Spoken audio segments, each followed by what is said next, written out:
तो यहाँ पे हम स्टार्ट करेंगे अर्थमेटिक प्रोग्रेशन क्लास 10th का चैप्टर नंबर 5th है। तो यहाँ पे आपको पहले समझना है, ये हम पहले डिस्कस करते हैं एक्सरसाइज 5.1 का जो भी इंट्रोडक्शन पार्ट है वो हम इस वीडियो में क्लियर करेंगे। ठीक है, तो देखिए पहली बात तो ये आपको समझना है कि चैप्टर का नाम अर्थमेटिक प्रोग्रेशन है, उसका मीनिंग क्या होता है। ठीक है, so an arithmetic progression is a sequence. ठीक है, it's a sequence, this is important, is a sequence in which terms increase और decrease regularly by same constant। देखो यहाँ पे समझने की बात यह है कि ये एक सीक्वेंस है। अभी सीक्वेंस होता क्या है? Sequence is nothing but arrangement of numbers को हम बोलते हैं सीक्वेंस। ठीक है, अरेंजमेंट ऑफ नंबर्स किसी रूल पे डिपेंड करता होगा, किसी पैटर्न पे डिपेंड करता होगा, ऐसे सब आपने देखा होगा। ठीक है, तो सीक्वेंस क्या होते हैं? अरेंजमेंट ऑफ नंबर्स एक ऑर्डर में, डेफिनेट ऑर्डर में। ठीक है, अब देखिए यहाँ पे समझना है कि अरिथमेटिक प्रोग्रेशन एक सीक्वेंस है, एक सेट ऑफ नंबर्स है जहाँ पे टर्म्स जो होते हैं ना वो इंक्रीज या डिक्रीज होता है रेगुलरली। ठीक है, रेगुलरली एक इंपॉर्टेंट वर्ड है, वो आप आगे समझोगे। बाई सेम कांस्टेंट, तो इंक्रीज और डिक्रीज किसकी वजह से हो रहा है? एक कांस्टेंट के वजह से हो रहा है। ठीक है, वो same constant through out the sequence होगा, ये चीज को आपको समझना है। Through out the sequence same constant increase या डिक्रीज करेगा टर्म्स को। अब इस कांस्टेंट को हम बोलते हैं कॉमन डिफरेंस, बहुत ही इंपॉर्टेंट। ये इस कांस्टेंट को हम बोलते हैं कॉमन डिफरेंस। तो एक एग्जांपल के तौर पे मैं यहाँ पे आपको बताता हूँ कि अगर 2, 6, 10, 14 एंड सो ऑन। ठीक है, तो ऐसे एक सीक्वेंस मैंने ले लिया। ठीक है, अब यहाँ पे ध्यान से देखिए कि टर्म्स किसको बोलते हैं। देखो ये जो है इस सीक्वेंस में फर्स्ट टर्म क्या है? 2 है, सेकेंड टर्म क्या है? 6 है, थर्ड टर्म 10 है, फोर्थ टर्म 14 है। ठीक है, ऐसे सोन। ठीक है, ऐसे डॉट डॉट इसलिए लगाया क्योंकि उसका मतलब है सोन, आगे बढ़ते जाएगा ऐसी इसी पैटर्न में, इसी रूल में बढ़ते जाएगा। अब देखो यहाँ पे रूल समझना है कि मैंने बताया कि ये जो अरिथमेटिक प्रोग्रेशन है वो एक सेम कांस्टेंट से इंक्रीज या डिक्रीज करेगा। अब देखिए यहाँ पे 2 से जब 4 में गया, ठीक है, तो डिफरेंस कितना आया? 4 का डिफरेंस आया। कैसे पता चला? मैं ये समझाऊंगा आगे। ठीक है, आप ये समझिए बस, इसका जो डिफरेंस है वो 4 है। नेक्स्ट 6 और 10 के बीच में जो डिफरेंस है वो फिर से 4 आ गया। फिर उसके बाद 10 प्लस 4 करूंगा तभी मुझे 14 आएगा, है कि नहीं? दैट मीन्स हर जगह पे एक कांस्टेंट जो कि है 4, इस सीक्वेंस में 4 को मैं क्या कर रहा हूँ? ऐड करते जा रहा हूँ, मतलब कि मैं इंक्रीज कर रहा हूँ। समझ रहे हो?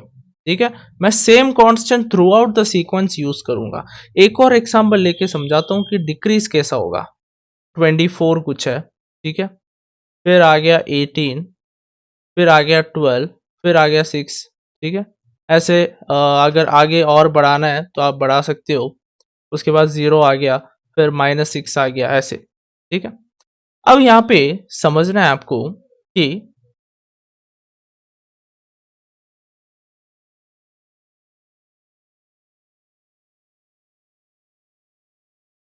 यहाँ पे जो डिफरेंस है, फर्स्ट टर्म यहाँ पे क्या है?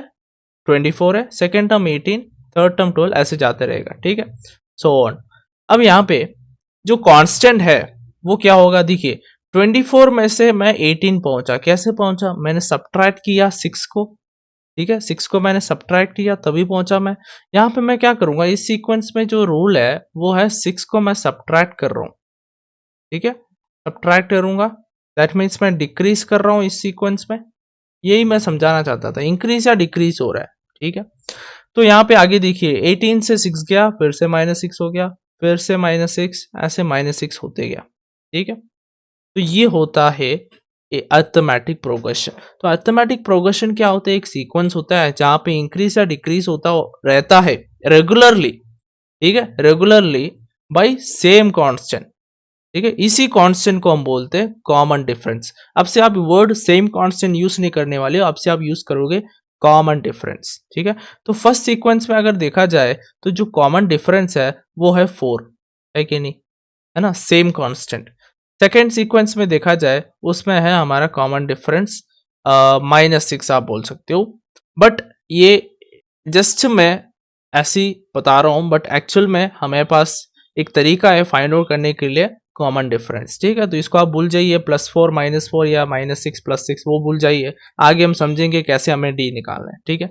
अब आते हैं कॉमन डिफरेंस से, कॉमन डिफरेंस को हम डिटेल में समझते हैं। सेकंड पॉइंट को ध्यान दीजिए कि common difference can be positive, negative और जीरो। ये बहुत ही इंपॉर्टेंट चीज है।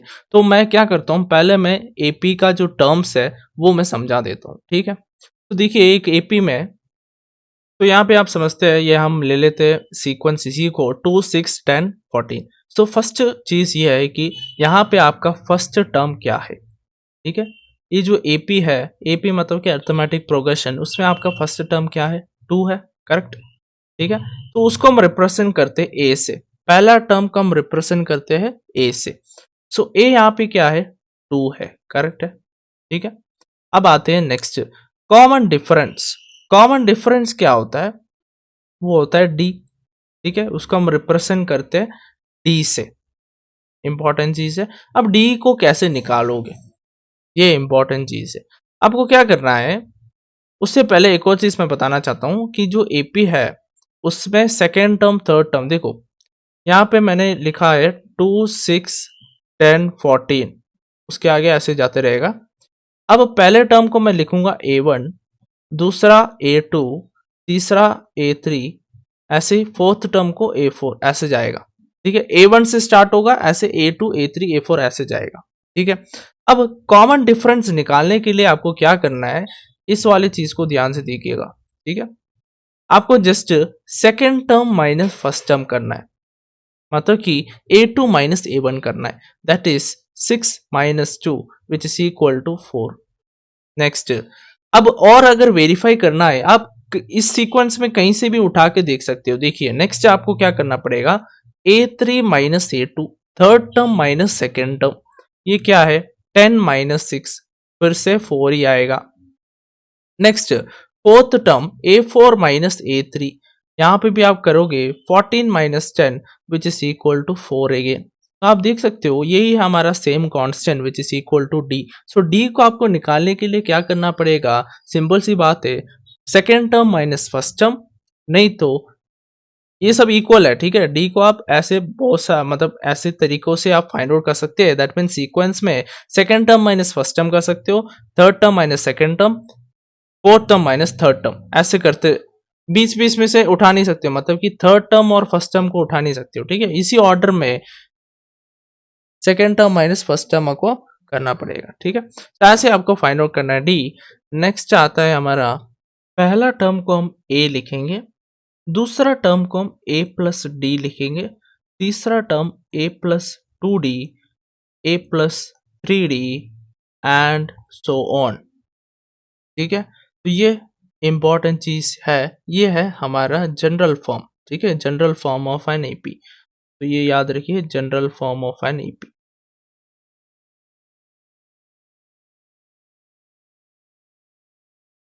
अब यहाँ पे आपको ये समझना है कि ये ए प्लस डी इसका मीनिंग क्या है। देखो इसी जो एग्जाम्पल है इसी से समझते हैं। तो ए मतलब कि यहाँ पे आप देखोगे वो है 2, ठीक है, कॉमा ए प्लस डी का मतलब क्या है, 2 प्लस मैंने क्या किया डी किया, दैट इज 4, ठीक है। 2 प्लस 4 किया तो कितना मिला मेरे को, 6।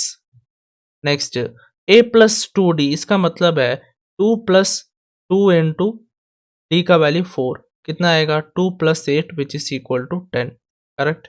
Next comma A plus 3D, that is A का वैल्यू 2 है। देखो आप समझना है ए का वैल्यू 2 ही रहेगा क्योंकि वो है first term of this AP, ठीक है। इस सीक्वेंस की बात कर रहा हूं मैं।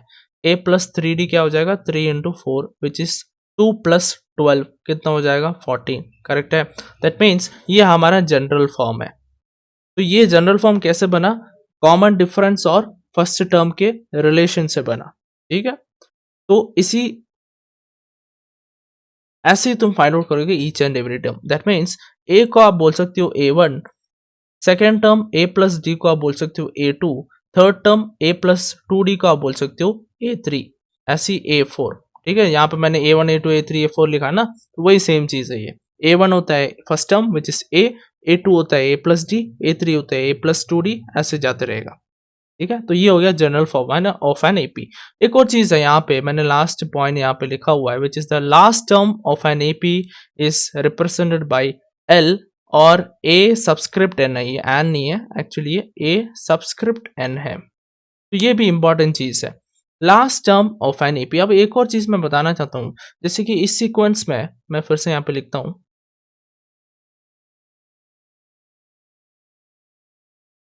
तो मैंने जो सीक्वेंस लिखा 2 6 10 14 एंड सो ऑन, ये हमारा इनफाइनाइट हो गया, समझ रहे हो। इसके बाद वाला टर्म्स बहुत सारे, इसमें आपको नहीं पता लास्ट टर्म कौन सा है, आपको पता है क्या, नहीं पता, ठीक है। तो इसको हम बोलते हैं इनफाइनाइट, इनफाइनाइट सीरीज, इनफाइनाइट बोल सकते हो set of numbers, infinite sequence बोल सकते हो, नहीं तो इनफाइनाइट एपी भी बोल सकते हो, ठीक है। अब आता है हमारा लास्ट टर्म के लिए, सपोज मैं 8 2 6 10 14 18 22, ठीक है, 26, यहाँ पे मैं स्टॉप कर देता हूँ, ठीक है। मैंने डॉट डॉट नाउ नहीं लगाया, यहाँ पे मैंने स्टॉप कर दिया। तो इसको आप, इससे आपको समझना है ये हमारा फाइनाइट हो गया। फाइनाइट मतलब कि यहाँ पे रुक गया ना, फाइनाइट सीरीज सीक्वेंस एपी जो भी बोलना है बोलो, ठीक है। अब ये पहला वाला कौन सा था, इनफाइनाइट, क्योंकि मैंने डॉट डॉट लगा दिया था, तो समझ जाया करो कि उसके आगे बहुत सारे टर्म्स आएगा। अब यहाँ पे जो लास्ट टर्म है इसमें वो है हमारा 26। फर्स्ट सीक्वेंस में मैं बता नहीं सकता था, बट सेकंड सीक्वेंस में, ये वाला हमारा सेकंड है, ये फर्स्ट है, तो फर्स्ट सीक्वेंस में मैं बता नहीं सकता क्या, क्योंकि वो इनफाइनाइट सीक्वेंस है, तो उसमें मैं लास्ट टर्म नहीं बता सकता हूँ। बट फाइनाइट सीक्वेंस में हमारा जो लास्ट टर्म है वो ये है, विच इज नथिंग बट 26 इस सीक्वेंस में, तो इसको मैं ए सबस्क्रिप्ट एन से रिप्रेजेंट करूंगा, नहीं तो मैं एल लिखूंगा, ठीक है। तो ए एन इक्वल टू 6 लिख, सॉरी 26 लिख सकता हूं, नहीं तो एल इज इक्वल टू 26, दोनों सही है लास्ट टर्म, ठीक है। तो ये हो गया last term of an AP. अब देखिए यहाँ पे आपको समझना है, ये एन सब आ रहा है यहाँ पे, इसका मतलब क्या हुआ होगा, N is nothing but number of terms, ठीक है, नंबर ऑफ टर्म्स। ये आप जब फॉर्मूला पढ़ेंगे तब आपको समझ में आ जाएगा, नंबर ऑफ टर्म्स, कितने टर्म्स है इस एपी में। इनफाइनाइट में तो आप बता नहीं सकते हो नंबर ऑफ टर्म्स, ठीक है, बट फाइनाइट में आप बता सकते हो number of terms, which is nothing but N, N is nothing but number of term. तो ये था हमारा जो है इंट्रोडक्शन पार्ट। अब 5.1 में क्या क्या चीजें आ सकता है, तो पहले चीज आपको याद रखना है कि डी निकालने के लिए आएगा, डी मतलब कि कॉमन डिफरेंस, ये इंपॉर्टेंट चीज है, मैंने पहले भी बता दिया, ये it is nothing but a2 minus a1, a3 minus a2, a4 minus a3। तो यहाँ पे कॉमे के बदले आपको क्या डालना है, इक्वल टू डालो, क्योंकि ये सब कुछ इक्वल होना चाहिए अगर एपी। एक और चीज मैं बताना चाहता हूँ कि आपको ऐसे क्वेश्चन आएगा जहाँ पे आपको बताने कि ये फॉर्म कर रहा है कि नहीं एपी, एपी फॉर्म हो रहा है कि नहीं, यस और नो, ऐसे क्वेश्चन भी आएगा, एस और नो करके नहीं आएगा, ठीक है। मैं बता रहा हूँ कि तुम्हें चेक करना पड़ेगा कि ये एपी फॉर्म हो रहा है कि नहीं, गिवन सीक्वेंस।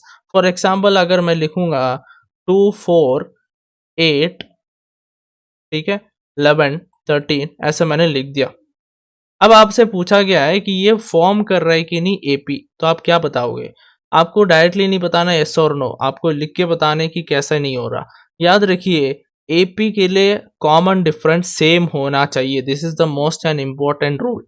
एपी अगर फॉर्म करेगा दैट मीन्स उसमें जो कॉमन डिफरेंस है जिसको हम बोलते हैं डी, वो सेम होना चाहिए थ्रू आउट द सीक्वेंस, अगर सेम नहीं है तो एपी नहीं है वो, ठीक है, ये चीज आपको याद रखना है। अब यहाँ पे देखिए इस सीक्वेंस में है, तो मैं क्या फाइंड आउट करूंगा, 4 माइनस 2 कितना है, 2 है ना, ए टू माइनस A1, 8 माइनस 4 यहाँ पे आ गया 4, 11 माइनस 8 3, 13 माइनस 11 इट इज 2। तो आप यहाँ पे देख सकते हो अलग अलग क्या हो गया, डी आ गया है कि नहीं, डी मेरा अलग अलग है, सेम नहीं है ना, डिफरेंट है डी। तो ये जो है ये फॉर्म नहीं करेगा एपी, एपी फॉर्म नहीं होगा। हर टाइम याद रखिए एपी फॉर्म होने के लिए first and the foremost rule क्या है कि एपी फॉर्म होने के लिए डी सेम होना चाहिए थ्रू आउट द सीक्वेंस, हर जगह पे, हर जगह पे मतलब A2 minus A1, A3 minus A2, ये सब करके आपको दिखाना है, दिस इज इंपॉर्टेंट। ठीक है, हम एक्सरसाइज में करेंगे जिसमें आपको जस्ट बता रहा हूँ कि क्या क्या आ सकता है, क्या क्या आपको समझ के रखना है। अब थर्ड चीज आपको याद रखना है कि एक फॉर्मूला है A N is equal to A plus N minus one into T, ये फॉर्मूला है। अब इससे आपको क्या पता चलेगा, देखिए आपसे पूछा जाएगा फोर्थ टर्म पता करो, फिफ्थ टर्म पता करो, है ना, nth टर्म पता करो। ये फॉर्मूला है nth टर्म के लिए, ठीक है। अब nth टर्म का मतलब क्या है, कोई भी टर्म हमें पता नहीं वो कौन सा टर्म है। nth टर्म का मतलब वही है ना कि हमें पता नहीं कौन सा टर्म है, वो एक टर्म है एपी में, ठीक है, उसको आपको फाइंड आउट करना है। तो ये फॉर्मूला इंपॉर्टेंट है। यहाँ पे मैं बता देता हूँ क्या क्या चीजें हैं। ए आपको पता ही होगा सीक्वेंस में दिया जाएगा। एन क्या होता है, अब देखिए अगर तुम्हें पता करना है ए फोर्थ टर्म पता करना है, दैट मीन्स एन का वैल्यू क्या है 4 है। फिफ्थ टर्म पता करना है, एन का वैल्यू क्या है 5 है। nth टर्म पता करना है, एन का वैल्यू क्या है एन ही है, ठीक है। अब फोर्थ टर्म के लिए मैं क्या लिखूंगा, A four equal to, A four क्यों लिखा, क्योंकि यहाँ पे एन है, ठीक है। ए फोर इक्वल टू, अब देखो यहाँ पे एक और चीज मैं बताना चाहता हूँ, इस फॉर्मूला में याद रखिए ए फोर लिखा हो तो ए का वैल्यू यहाँ पे मत डालना, ये पहला मिस्टेक, ठीक है। अगर इस सीक्वेंस में देखा जाए, नहीं सॉरी ये वाला सीक्वेंस नहीं, पहले जो हमने सीक्वेंस लिया 2 6 10 14 वाला, ठीक है, इसमें ए का वैल्यू क्या है 2 है ना, तो आप तुम क्या लिखोगे 2 4 इक्वल टू नहीं लिखना, ठीक है। ये फॉर्मूला है, स्टैंडर्ड फॉर्मूला, इसमें ए एन जो है आपको ए एन के जगह पे जो भी वैल्यू है वही डालना है, ठीक है। ए यहाँ पे जो ए है उसमें आप 2 लिखोगे, ठीक है। तो यहाँ पे ए फोर ही रहेगा इक्वल टू ए का वैल्यू 2 है plus N minus one, N का वैल्यू क्या है 4 है ना, फोर्थ टर्म फाइंड आउट कर रहे हो, तो 4 minus one into D, D का वैल्यू क्या है, कॉमन डिफरेंस इस सीक्वेंस में कितना था 4 था, प्लस 4 था, तो ये आपको मिल जाएगा A four equal to 2 plus 3 into 4 which is equal to 2 plus 3 4 जार 12 विच इज इक्वल टू 14। आप वेरीफाई भी कर सकते हो, यहाँ पे जो फोर्थ टर्म है ए फोर कौन सा, यही है ना ए फोर, फोर्थ टर्म वो 14 है। तो ऐसे ही आप ए हंड्रेड कोई भी टर्म आप फाइंड आउट कर सकते हो, ठीक है। डी का जो वैल्यू है वो पॉजिटिव भी हो सकता है, नेगेटिव भी हो सकता है और जीरो भी हो सकता है, ठीक है। पॉजिटिव की अगर बात की जाएगी तो देखो यहाँ पे सीक्वेंस 2 6 10 वही वाला सीक्वेंस हम ले लेते हैं। इसमें अगर देखोगे डी का वैल्यू यहाँ पे 6 माइनस टू है ना, ए टू माइनस ए वन कितना आया 4 आया, प्लस 4 आया, ठीक है। अब नेगेटिव का आपको देखना है तो आप सेकेंड सीक्वेंस जो मैंने एग्जांपल लिया था पहले वो वाला भी देख सकते हो। फॉर एग्जांपल 24 18 12 6 0 माइनस 6 ऐसे ऐसे, ठीक है। इसमें डी का वैल्यू जो है आप क्या करोगे 18 minus 24 A two minus A one, ठीक है। तो 18 माइनस 24 कितना आ जाएगा 6 माइनस 6 आ जाएगा, ठीक है। वरना आप ऐसे भी कर सकते हो 12 माइनस 18, जो भी आप करोगे आपको सेम आंसर ही आएगा माइनस 6।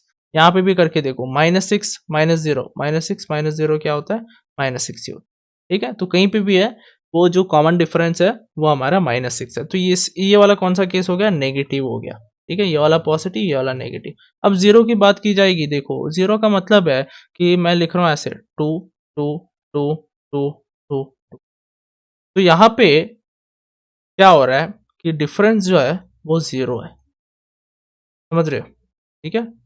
डी जो है यहाँ पे वो 2 माइनस 2 0 है, तो ये वाला ये हो गया जीरो वाला केस, ठीक है।